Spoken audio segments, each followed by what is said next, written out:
What's up, everybody? Once again, it's Brand Man Sean, and this video is brought to you by BrandManNetwork.com. Why? Because I signed myself. Now, I'm super excited to show you guys this snippet. I actually dropped this interview, but near the end, I had this great conversation with a producer named Malix, where he's really informing me on some of these things that major producers really don't want you to know. And it really has a lot to do with leasing beats on the internet or having a huge brand getting major placements with top-notch artists, you know, super producers like Metro Boomin, things like that. If you have any opinion on that debate, I think he brings a strong perspective, but also a lot of things that are going on in the background that'll maybe even change your mind. What's your advice, producers really today, in terms of what approach they should take? Should I go towards placement? Should I not go towards placements? Or either way, like what mentality should they be moving with?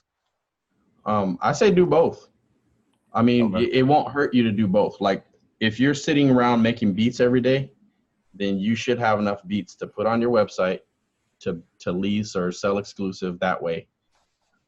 And you have the other batch that you kind of keep stashed away, your fire. or when you got those connects that really need that from you and they ask for that, then you can send them that, you know. And then if they don't get back to you within a whatever time is comfortable for you, you could always take those beats and then put them on your website. Still your intellectual property. And it's like, for me, that's, I mean, you might as well do it that way instead of grinding and making beats and sending them off and then going to work at a gas station. You know, no disrespect to anybody that works at gas stations, but you know what I'm saying? If you're going to work a job, if you got to grind anyway, you might as well grind on something that's going to bring you some kind of income every week. Okay. So yeah, perfect. I only ask that because I've talked to a lot of producers who feel like them doing online beats is a bad look for their brand.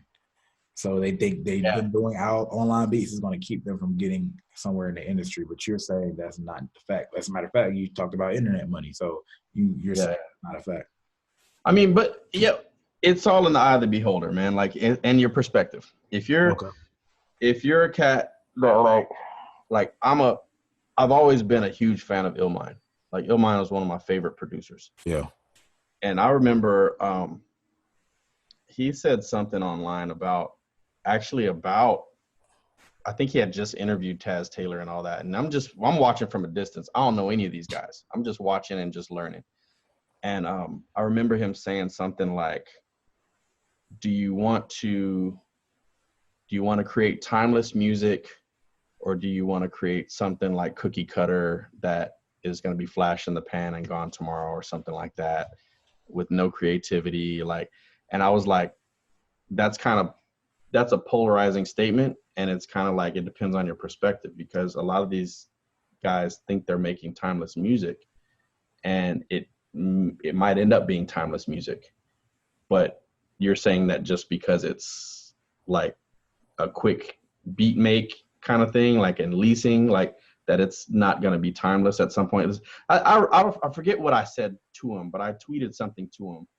And then I remember shortly after that, and I don't think my tweet had anything to do with this, but I remember shortly after that, he did another interview with Taz or something like that, and his position had changed.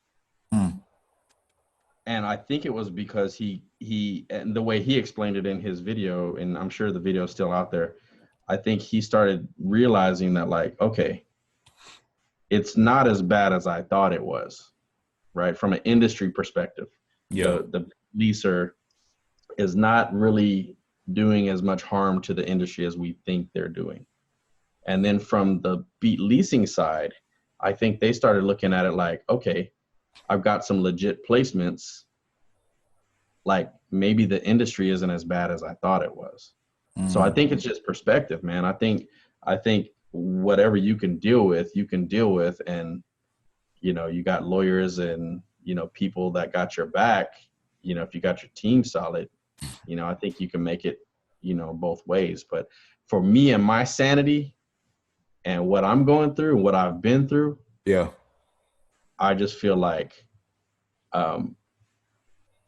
beat leasing and marketing to the masses was better for my brand than trying to act like, oh, I'm Grammy winner, you know, like, you know what I mean? Trying to just flex. Yeah. And I'm not one of those dudes, you know?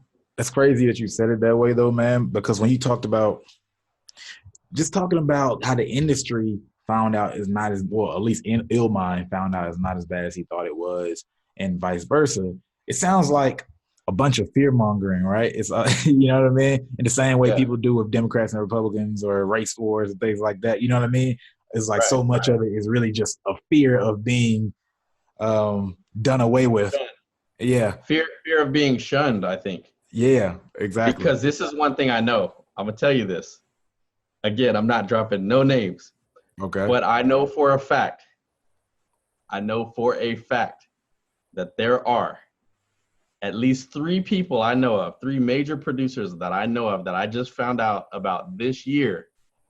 They're actually leasing beats online through a different name. I'll leave that right there. Interesting. It's very interesting. Yeah. Because it's almost like, okay, I'm an established producer and it might be 3 to 6 more months before I get another placement. And then I'm turning around, I'm looking at Beatstars and Airbit and all this, and I'm seeing these kids pulling in, you know, 5 figures a month. I got to get some of that coin. Like I got it. Like who wouldn't? But at the same time, it's like, yo, if I'm a multi-platinum Grammy-winning producer, blah, blah, blah, if I put myself out there like that I'm leasing beats, then that might discredit me a bit. I think that's where their mind state is. But when I look at it, I'm like, yo, what's the alternative? I'm sure you got thousands of beats sitting on your hard drive. Yeah. I mean, that's the reality. To me, that's pride, bro. That's just pride. I mean, that's the reality, and then it's like a brand management thing, right? You dilute the brand in some people's eyes if they found out I can get your beat for, I don't know, $300, so I'm not gonna pay you $10,000 for this beat. Like it's just the nature. I mean, of beats, I guess. But look, man, it's economics 101, right? 100%. If I go look, if I can go up the street to, let's say, Tom Thumb. There's a store here called Tom Thumb, right? It's a grocery store. I don't know if y'all have that out there. Anyway, it's notorious for having a little bit higher prices for what they got. Really nice store, right? Yeah. You got this other store called Aldi, and it's like low price. You know what I mean? I love Aldi because I go in there, I get some good food, I get it for the low, I'm good. Yeah. Right? Now, if Aldi started carrying all the same products that Tom Thumb was carrying, would people still go to Tom Thumb? Nope. For the most part. Huh? For the most part. See, to me, that's a nuance. But see, I think that's a trick question. Yeah. Because a lot of people would still go to Tom Thumb just out of pride alone. I was about to say, that's a nuance question. From a commodity standpoint, the people just thinking economically, you'll have a lot of people who wouldn't, or they would still. But then for the people who are going for aura, the feeling of, you know, I'm on this other thing, I'm a higher class and things like that. They're not gonna go. All the flexers are gonna stay going to that other store. They're gonna stay going to Tom Thumb or look down on Tom Thumb and go somewhere else that's still lying to them. Right. Yeah. But here's what I always told people that, like, because I had a few people come at me when I started doing like this online beat leasing thing. Like, yo, how can you do that, man? Like your beats are fire and you know you should be selling them a lot higher. And I'm like, okay, well, I could sell these for $5,000 and maybe get like 2 sales a year, or I could sell these joints or lease them for $25 a pop and keep all the rights and release them 1,000 times if I want to. Right. And so they were like, nah, but you're cheapening the craft or whatever. And I was like, look, do you think the Jordan line is worried about Converse? Yeah. Look, if you, and I love Converse, by the way. Yeah. If you're the type of person that likes to rock your Chucks, you weren't going to buy J's anyway. Either you didn't want to spend that bread, or you don't like the shoes, or you don't have the bread to begin with. Right. But that doesn't cheapen the Jordan brand. And I don't really have much to add to that. I mean, Malex has gotten all this perspective from his journey from winning a Grammy with Eminem all the way to even leasing beats on the internet himself. I just want to know what you guys' opinion of all this is. It's really interesting. I love topics like this. If you love content and conversations like this, we have plenty exclusive ones in brandmannetwork.com. Other than that, if you like this video, go ahead and like button. If you like it, you might as well share it. And if you're not subscribed, you know what to do. Hit that subscribe button.